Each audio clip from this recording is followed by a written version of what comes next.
We want to draw a diagram to represent the inequality x is less than or equal to 4.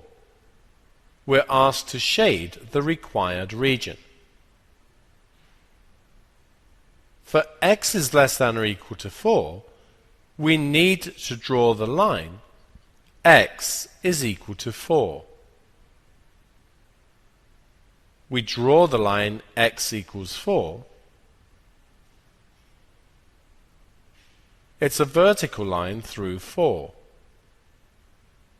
It needs to be drawn solid because the inequality is less than or equal to. We can see this is a solid line, and of course we should label it.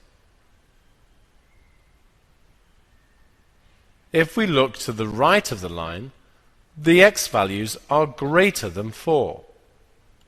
To the left, the x values are less than 4. So we want the area to the left of the line, and since the line is solid, this shows that we include the value x is 4 as well.